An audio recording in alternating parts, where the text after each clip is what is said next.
All businesses, all organizations, from the smallest to the very largest, need a leader. They have their committees, their echelons of command, and perhaps a widely dispersed group of semi-autonomous divisions. But the overall company and each of its divisions must have strong and able leadership. Contrary to popular belief, you do not raise morale in an organization. It filters down from the top. The attitudes of the people working in any organization will always reflect the attitude of the leader. And finally, this leader will always be found to be just one person. The man or woman on the white horse. I'm sure you're aware that even the largest and oldest companies with many thousands of employees and hundreds of management people will, when they find themselves in trouble or not doing as well as they should, seek out one person and place him or her in the position of final authority. The whole company, the board of directors, and perhaps thousands of stockholders all look to this one person for leadership and success. The case of Chrysler and Lee Iacocca is an excellent example. Incidentally, we have Mr. Iacocca on a tape cassette program, and it's excellent. Wherever you find a successful, going concern, whether it's a gas station, a supermarket, a school club, PTA, or a well-organized home, you'll find behind its success an outstanding leader. This is the most valuable person in society. In industry, he or she makes the wheels turn, the entire economy work. This is the person who's been responsible for the growth of nations and their position in the world. The employer of millions, the dreamer, the planner, and a clock to him or her is something that other people watch. You'll find this person working early and late, and when not working, he or she is usually thinking and planning. Way back during the Depression of the 1930s, the phrase most often heard by employers was, "I'll do anything. Just give me a job." Millions were unemployed. Thousands of business firms had closed their doors, and outside employment offices long lines of people stood waiting for any kind of work. It was during this time in Long Beach, California, crowded to overflowing with thousands who had migrated there looking for work, when there wasn't enough work to go around for the permanent residents, it seemed, that a friend of mine made an interesting discovery. He found that he could go to work almost anywhere he chose. Now, amazing as this may sound, it was absolutely true. It dawned upon him one day that the business establishments of various kinds were just as anxious to succeed as were the people looking for work. The owners and managers of these businesses were worried and concerned over the hard times which had descended upon the country, and a great many of them were looking for someone to come to their aid, the person who would somehow show up and solve their business problems. But all they heard was people asking for work and saying, "I'll do anything." These people were asking for a paycheck from a company which was very likely teetering on the brink of financial ruin itself.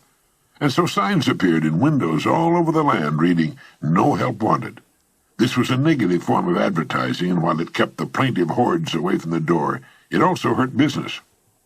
Well, this friend of mine decided to become a part of the solution instead of a part of the problem. And his method was simple, and it worked like a charm. He selected the kind of business he felt he would like to work in, and in which he could build a career. He then devoted a month to finding out all he could about that particular business. He talked to other people in the same line. He heard their problems and what they felt was wrong.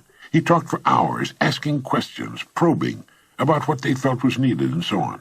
He went to the public library and read everything he could find on that industry.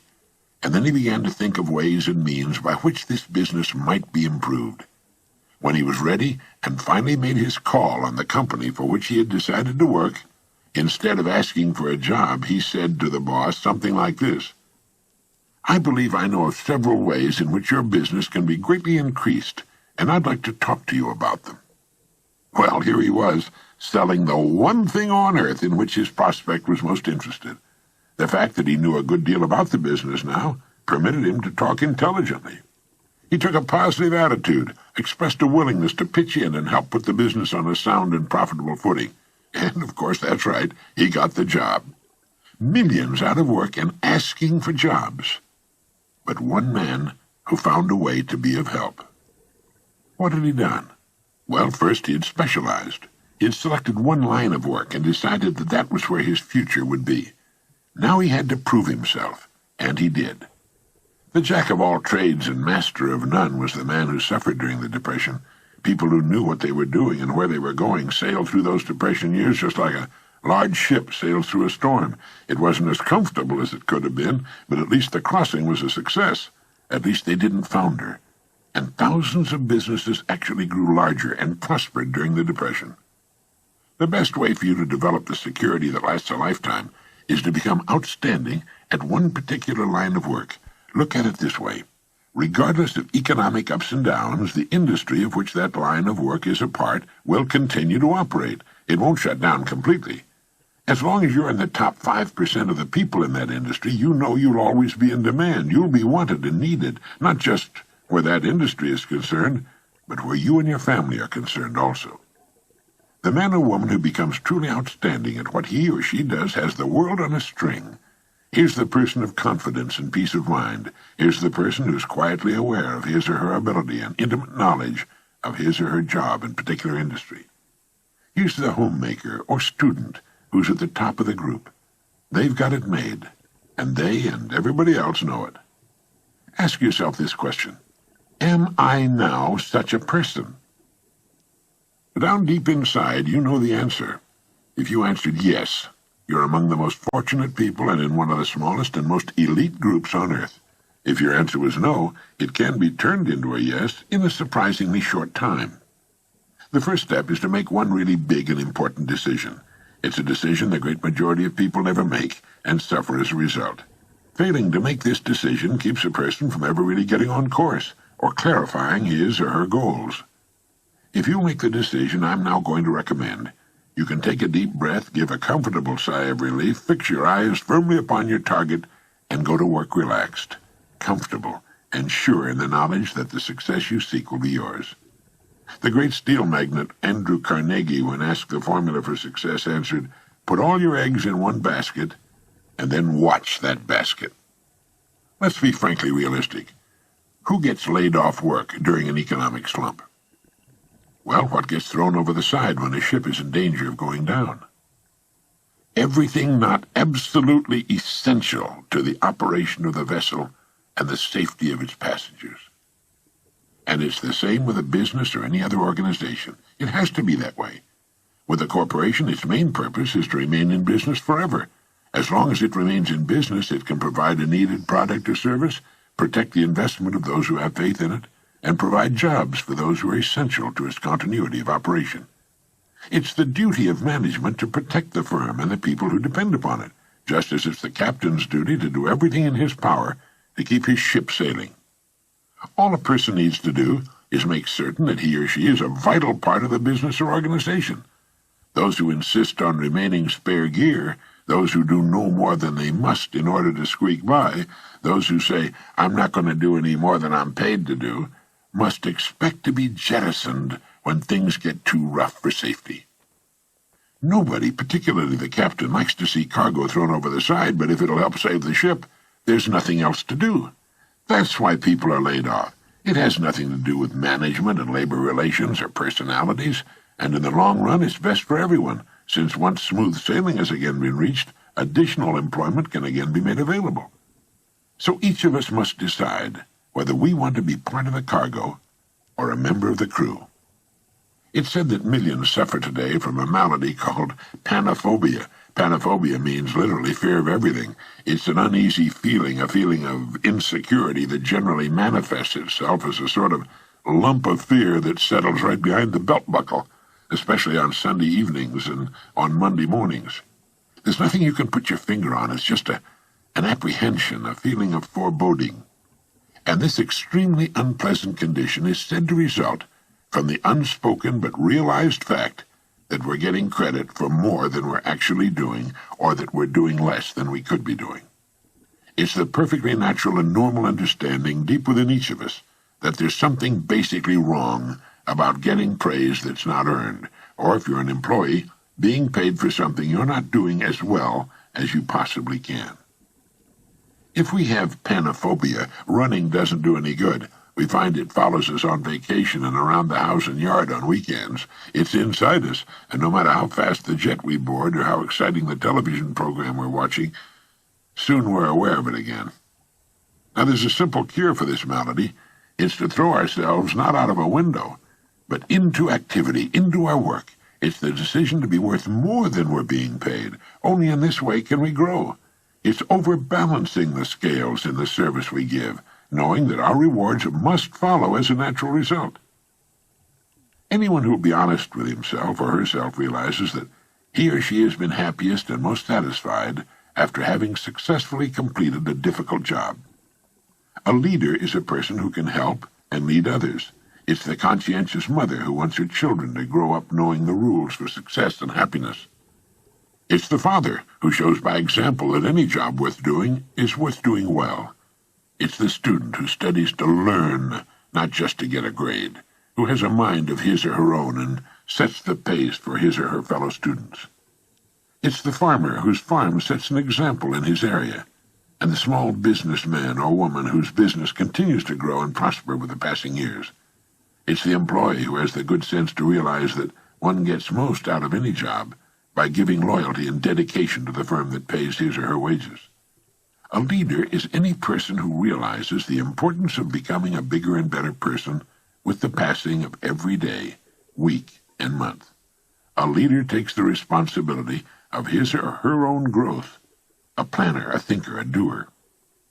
Each of us can become such a leader in our own area of activity. It's not difficult, and in the long run it's easier for us and on us than what at first may appear to be the easier of two courses. Simply fix your eye upon your goal, visualize it with every ounce of your being, enjoy the prospect of it, and courageously set out toward it. Maintain a cheerful, helpful attitude toward everyone. Why shouldn't you be cheerful, since you know you'll achieve everything you've set your heart upon? Become a kind of sponge for information which will help you on your way. You don't have to waste years making the mistakes others have made before. You'll be surprised at how quickly you'll reach your goal, but don't be impatient. Know and have faith that what should come to you will come to you in the right time. Everything in the world works on the side of the person who works with nature's laws. And above all, if you should forget everything else, remember that everything about you, everything you will ever have, know, experience in any way, operates as a result of law that is true and unchanging, the law of the stars and of the balance of the world. As Emerson wrote, let him learn a prudence of a higher strain. Let him learn that everything in nature, even dust and feathers, go by law and not by luck, and that what he sows, he reaps. Look about you. Take stock of your present situation, because it's nothing more nor less than the result of your past sowing. Are you happy with it? Is it what you want? Then you know what you must sow, today and tomorrow and the next day.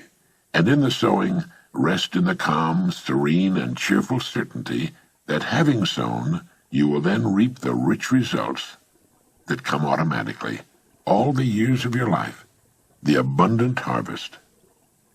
Now this is Earl Nightengale reminding you that success as a human being in modern society does not come naturally. It requires the conscious utilization of ourselves in the service of others. We have our minds, our genetic possibilities, a certain amount of time, and our free will. We belong to the world minority that lives in a free society. We can become whatever we seriously make up our minds to become. That's possible because whatever we seriously decide to do is naturally linked to our genetic possibilities. A person with little or no aptitude for science will never decide to become a scientist. A naturally shy and retiring person will never apply for a job in sales, or if he does, he'll soon get out of it. Each of us has his or her own inner voice. Emerson referred to it as that iron string that vibrates within us. Each of us wants to succeed during our holiday on Earth, and each of us should. But we don't succeed in groups. We succeed or fail as individuals. The Lead the Field program you've heard on these tape cassettes contains the best basic information and the great ideas we need to reach whatever goal we seriously choose. Listen to these tapes often. You'll be astonished to discover how much you missed with your first and second listening. And there's a very good reason why this happens. As we listen to a message, an idea will catch our interest, and we concentrate on it for a few seconds or longer.